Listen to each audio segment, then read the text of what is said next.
Hi friends, welcome to English Mithra. ഇന്നത്തെ ക്ലാസ്സിൽ നമ്മൾ നോക്കാൻ പോകുന്നത് നമ്മൾ ഡെയിലി യൂസ് ചെയ്യുന്ന വളരെ സിമ്പിൾ ആയിട്ടുള്ള മലയാളം സെൻറ്റൻസസിൻ്റെ ഇംഗ്ലീഷ് ട്രാൻസ്ലേഷനാണ്. അപ്പോൾ നമുക്ക് ക്ലാസ്സിലേക്ക് കിടക്കാം. നമ്മുടെ ഫസ്റ്റ് ക്വസ്റ്റ്യൻ ആണ്, നീ അവനോട് പറഞ്ഞിട്ടുണ്ടോ? നീ അവനോട് പറഞ്ഞിട്ടുണ്ടോ? എന്തൊരു കാര്യമായാലും നമുക്ക് ഒരാളുടെ അടുത്ത് ചെയ്തിട്ടുണ്ടോ എന്ന് ചോദിക്കണമെങ്കിൽ നമ്മൾ ഒന്നെങ്കിൽ ഹാസ് യൂസ് ചെയ്യും, അല്ലെങ്കിൽ ഹാവ് യൂസ് ചെയ്യും. ഇവിടെ നീ ചെയ്തിട്ടുണ്ടോ എന്നാണ് ചോദിക്കുന്നത്. നീ പറഞ്ഞിട്ടുണ്ടോ? പറഞ്ഞിട്ടുണ്ടോ എന്ന് പറഞ്ഞാൽ പറയുക എന്നുള്ള പ്രവൃത്തി ചെയ്തിട്ടുണ്ടോ എന്നാണ് പറയുന്നത്. അപ്പോൾ ഈ ഒരു കേസിൽ നീ നിന്നെക്കുറിച്ചാണ് സംസാരിക്കുന്നത്, അതുകൊണ്ട് നമ്മളിവിടെ ഹാവ് യൂസ് ചെയ്യും. അപ്പോൾ നീ അവനോട് പറഞ്ഞിട്ടുണ്ടോ എന്ന് നമുക്ക് എങ്ങനെ പറയാം? നീ പറഞ്ഞിട്ടുണ്ടോ എന്നുള്ളതിന് ഹാവ് യു ടോൾഡ് എന്നുള്ളത് പറയാം. ഹാവ് യു ടോൾഡ് എന്ന് വെച്ചാൽ എന്താണ്? നീ പറഞ്ഞിട്ടുണ്ടോ. ഇനി നീ അവനോട് പറഞ്ഞിട്ടുണ്ടോ എന്നാണ് ചോദിക്കുന്നത്. അപ്പോൾ have you told him. Have you told him. നീ അവനോട് പറഞ്ഞിട്ടുണ്ടോ? ഇതേ ക്വസ്റ്റിന് നീ അവനോട് പറഞ്ഞിട്ടുണ്ടോ എന്നുള്ളതിന് പകരം അവൻ നിന്നോട് പറഞ്ഞിട്ടുണ്ടോ എന്നായിരുന്നുവെങ്കിൽ നമ്മൾ ഹാവിന് പകരം ഹാസ് യൂസ് ചെയ്തേനെ. ഹാസ് ഹീ ടോൾഡ് യു എന്നായനെ. കാരണം എന്താണ്? നമ്മൾ ഹീയുടെ കൂടെ ഹാസ് ആണ് യൂസ് ചെയ്യുന്നത്. അപ്പോൾ നീ അവനോട് പറഞ്ഞിട്ടുണ്ടോ? Have you told him. അടുത്ത സെൻറ്റൻസ് നമുക്ക് നോക്കാം. നീയാണോ അവനോട് പറഞ്ഞത്? നീയാണോ അവനോട് പറഞ്ഞത്? ഈ ക്വസ്റ്റ്യൻ നമുക്ക് എങ്ങനെ ഇംഗ്ലീഷിലേക്ക് ട്രാൻസ്ലേറ്റ് ചെയ്യാം? നീയാണോ അവനോട് പറഞ്ഞതെന്ന് ചോദിക്കുമ്പോൾ ഇപ്പോഴത്തെ ഒരു കാര്യമാണ് നമ്മൾ ചോദിക്കുന്നത്, അല്ലേ? നീയാണോ അവനോട് പറഞ്ഞത്? അപ്പോൾ ഇവിടെ പ്രസൻറ്റിൽ റെലവൻ്റ് ആയിട്ടുള്ള ഒരു കാര്യമാണ് നമ്മൾ ചോദിക്കുന്നത്. അപ്പോൾ ഇതെങ്ങനെ നമുക്ക് ഇംഗ്ലീഷിൽ ചോദിക്കാം? നീയാണോ ചെയ്തത് എന്ന് ചോദിക്കുന്ന സമയത്ത് നമുക്ക് എങ്ങനെ ചോദിക്കാം? ആർ യു എന്ന് ചോദിക്കാം. ക്വസ്റ്റ്യൻ അങ്ങനെ ആയിരിക്കും വരുന്നത്, ആർ യു. ഓക്കെ, യു ആയതുകൊണ്ടാണ് നമ്മളിവിടെ ആർ യൂസ് ചെയ്യുന്നത്. അപ്പോൾ ആർ യു, നീയാണോ, ആർ യു. എന്താണ് ചോദ്യം? നീയാണോ അവനോട് പറഞ്ഞത്? Are you the one who told him? നീയാണോ അവനോട് പറഞ്ഞത്? Are you the one who told him? ഇനി അടുത്ത സെൻറ്റൻസ് നമുക്ക് നോക്കാം. നിനക്ക് അവനോട് പറയാമായിരുന്നു. നിനക്ക് അവനോട് പറയാമായിരുന്നു. ഏതൊരു സാഹചര്യത്തിലാണെങ്കിലും ചെയ്യാമായിരുന്നു എന്ന് വരുമ്പോഴത്തേക്ക് നമ്മൾ കുഡ് ഹാവ് എന്ന യൂസേജ് ആണ് ഉപയോഗിക്കുന്നത്. Could have. എന്തെങ്കിലും ഒരു കാര്യം ചെയ്യാമായിരുന്നു എന്ന് പറയുമ്പോൾ കുഡ് ഹാവ് യൂസ് ചെയ്യാം. നമ്മുടെ ക്വസ്റ്റ്യൻ ഇവിടെ എന്താണ്? നിനക്ക് അവനോട് പറയാമായിരുന്നു. അപ്പോൾ ഇതെങ്ങനെ നമുക്ക് ഇംഗ്ലീഷിൽ പറയാം? You could have. നിനക്ക് ചെയ്യാമായിരുന്നു എന്നാണ് യു കുഡ് ഹാവ് എന്ന് പറയുമ്പോൾ വരുന്നത്. അപ്പോൾ യു കുഡ് ഹാവ് എന്ത് ചെയ്യാമായിരുന്നു എന്നാണ് പറയുന്നത്? പറയാമായിരുന്നു. പറയുക എന്നുള്ളത് നമുക്കിവിടെ ടോൾഡ് എന്നുള്ള, പറഞ്ഞു എന്നുള്ളത് നമുക്കിവിടെ ടോൾഡ് എന്നുള്ള യൂസേജ് ആണ് യൂസ് ചെയ്യാൻ പറ്റുന്നത്. അപ്പം നിനക്ക് അവനോട് പറയാമായിരുന്നു, യു കുഡ് ഹാവ് ടോൾഡ്. ആരോട് പറയാമായിരുന്നു? അവനോട്. അപ്പോൾ you could have told him. എന്തൊരു കാര്യമായാലും ചെയ്യാമായിരുന്നു എന്ന് പറയാനായിട്ട് നമ്മൾ കുഡ് ഹാവ് ആണ് യൂസ് ചെയ്യുന്നത്. ഓക്കെ, അടുത്ത സെൻറ്റൻസ് നമുക്ക് നോക്കാം. ഞാൻ എന്തിനാണ് അവനോട് പറയുന്നത്? ഞാൻ എന്തിനാണ് അവനോട് പറയുന്നത്? ഞാൻ എന്തിനാണ് ഒരു കാര്യം ചെയ്യുന്നത് എന്നാണ് ചോദിക്കുന്നത്.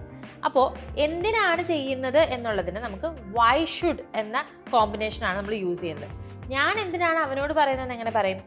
ഞാൻ എന്തിനാണ് ചെയ്യുന്നതെന്ന് വരും, അല്ലേ? അപ്പോൾ വൈ ഷുഡ് ഐ എന്ന് നമുക്ക് യൂസ് ചെയ്യാം. Why should I? ഞാൻ എന്തിനാണ് ചെയ്യുന്നത്? എന്ത് ചെയ്യുന്ന കാര്യമാണ് ഇവിടെ പറയുന്നത്? പറയുക, അതാണ് ഇവിടുത്തെ പ്രവൃത്തി. അപ്പോൾ why should I tell him? പറയുക എന്ന് പറയുമ്പോൾ ടെല്ലാണ് വരിക. Why should I tell him? ഞാൻ എന്തിനാണ് അവനോട് പറയുന്നത്? അടുത്ത സെൻറ്റൻസ് നമുക്ക് നോക്കാം. അവനോട് പറയുന്നതിൽ പ്രയോജനമൊന്നുമില്ല, അല്ലെങ്കിൽ അവനോട് പറഞ്ഞിട്ട് ഒരു കാര്യവുമില്ല. ഇതെങ്ങനെ നമുക്ക് ഇംഗ്ലീഷിൽ പറയാൻ പറ്റും? അവനോട് പറഞ്ഞിട്ടൊരു കാര്യമില്ല, അല്ലെങ്കിൽ അവനോട് പറഞ്ഞിട്ടൊരു പ്രയോജനമില്ല എന്നെങ്ങനെ ഇംഗ്ലീഷിൽ പറയാം?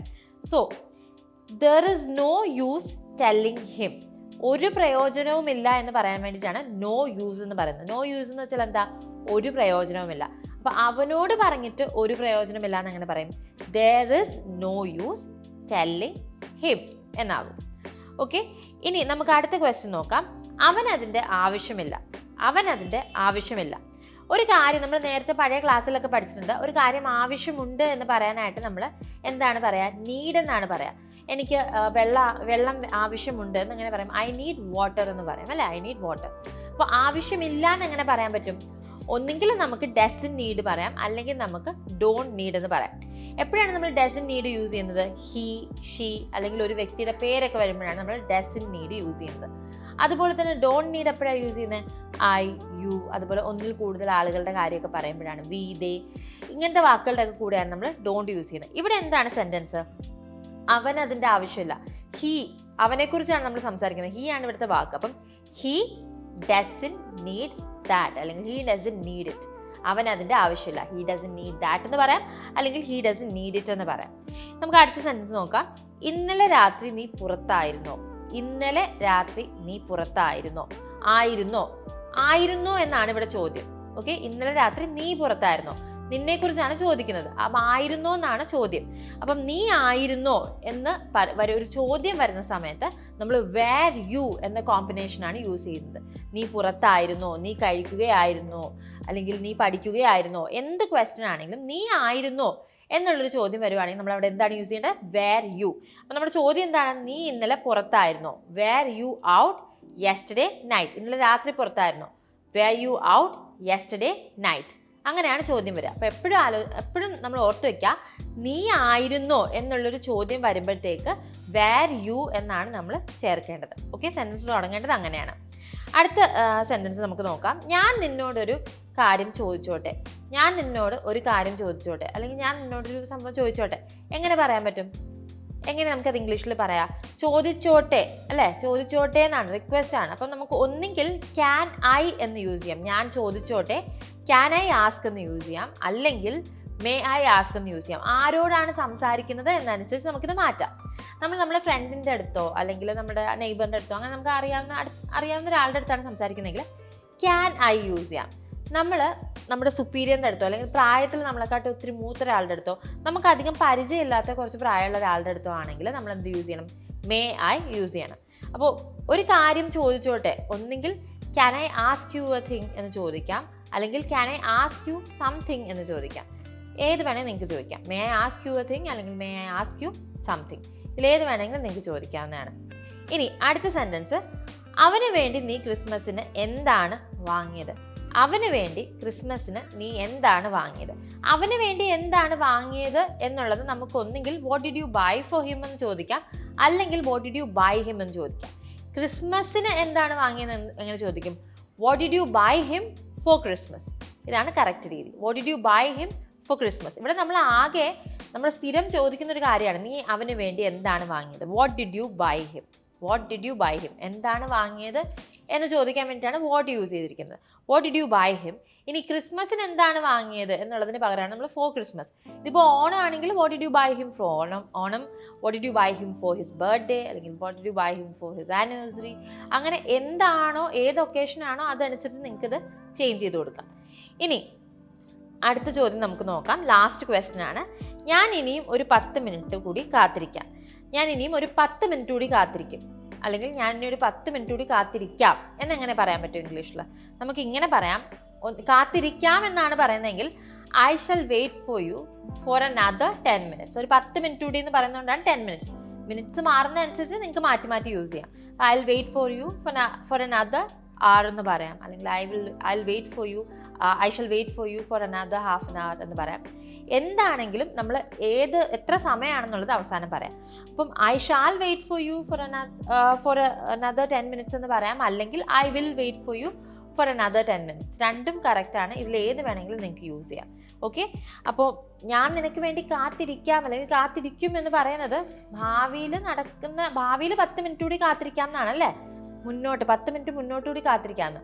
അപ്പോൾ അതുകൊണ്ടാണ് ഇവിടെ ഫ്യൂച്ചർ ടെൻസ് യൂസ് ചെയ്തത് ഐ ഷാൽ അല്ലെങ്കിൽ ഐ വിൽ വന്നിരിക്കുന്നത്. അപ്പോൾ ഇതിലേത് വേണമെങ്കിലും നിങ്ങൾക്ക് യൂസ് ചെയ്യാം. അപ്പോൾ നമ്മൾ ഇന്ന് പഠിച്ചത് 10 വളരെ സിമ്പിൾ സെൻറ്റൻസ് ആണ്, നമുക്ക് ഡെയിലി യൂസ് ചെയ്യാൻ പറ്റുന്ന സിമ്പിൾ സെൻറ്റൻസസ് ആണ്. മലയാളത്തിൽ യൂസ് ചെയ്യുന്ന സെൻറ്റൻസസ് ഇംഗ്ലീഷ് ട്രാൻസ്ലേഷൻ ആണ്. വീഡിയോ നിങ്ങൾക്ക് ഇഷ്ടപ്പെട്ടെന്ന് വിശ്വസിക്കുന്നു. ഇതുപോലത്തെ എന്തെങ്കിലും സെൻറ്റൻസസ് എങ്ങനെയാണ് ഇംഗ്ലീഷിൽ ചോദിക്കുന്നത് നിങ്ങൾക്ക് ഡൗട്ട്സ് ഉണ്ടെങ്കിൽ ദയവായി ചോദിക്കുക കോമൻറ്റ് സെക്ഷനിൽ. ഞങ്ങൾ ഉറപ്പായിട്ട് മറുപടി നൽകുന്നതായിരിക്കും. നിങ്ങൾ ഇംഗ്ലീഷ് സംസാരിക്കാൻ പഠിക്കാൻ വേണ്ടിയിട്ടാണ് ഈ വീഡിയോസ് കാണുന്നതെങ്കിൽ, സംസാരിക്കാൻ പഠിക്കണമെങ്കിൽ നമ്മൾ ജസ്റ്റ് ഗ്രാമർ പഠിച്ചിട്ടോ അല്ലെങ്കിൽ നമ്മൾ കുറച്ച് സെൻറ്റൻസസിൻ്റെ ഇംഗ്ലീഷ് ട്രാൻസ്ലേഷൻ പഠിച്ചിട്ടോ കാര്യമില്ല. നമ്മൾ ഈ പഠിക്കുന്ന കാര്യങ്ങളെല്ലാം എന്ത് ചെയ്യണം? പ്രാക്ടീസ് ചെയ്താൽ മാത്രമേ നമുക്ക് സംസാരിക്കാൻ പഠിക്കാൻ പറ്റുള്ളൂ. അപ്പം അതിന് വേണ്ടിയിട്ട് ഉള്ള കോഴ്സസ് ആണ് ഇംഗ്ലീഷ് മിത്രയിൽ നമ്മൾ പ്രൊവൈഡ് ചെയ്യുന്നത്. ഇംഗ്ലീഷ് മിത്രയുടെ നമ്മുടെ കോഴ്സസിനെ കുറിച്ച് കൂടുതൽ ഡീറ്റെയിൽസ് അറിയുവാൻ വേണ്ടിയിട്ടും അഡ്മിഷൻ എടുക്കുവാൻ വേണ്ടിയിട്ടും നിങ്ങൾക്ക് താഴെ കൊടുത്തിരിക്കുന്ന നമ്പറിൽ കോൺടാക്ട് ചെയ്യാവുന്നതാണ്. ലിങ്കിൽ ക്ലിക്ക് ചെയ്ത് കോൺടാക്ട് ചെയ്യാവുന്നതാണ്. അപ്പോൾ നിങ്ങൾക്ക് പറ്റുന്നൊരു കോഴ്സാണ് എന്ന് തോന്നുകയാണെങ്കിൽ മാത്രം അഡ്മിഷൻ എടുക്കുക. അപ്പോൾ നിങ്ങൾക്ക് ഈ വീഡിയോ ഇഷ്ടപ്പെട്ടെങ്കിൽ ദയവായി വീഡിയോ ലൈക്ക് ചെയ്യുക, ഷെയർ ചെയ്യുക, ഞങ്ങളുടെ ചാനൽ സബ്സ്ക്രൈബ് ചെയ്യുക, ഞങ്ങളെ ഫോളോ ചെയ്യുക. മറ്റൊരു ഇൻട്രസ്റ്റിംഗ് വീഡിയോയിൽ കാണുന്നത് വരെ this is Revathi Krishnan signing off from English Mithra. Thank you and have a wonderful day. English Mithra. Stop worrying, start learning.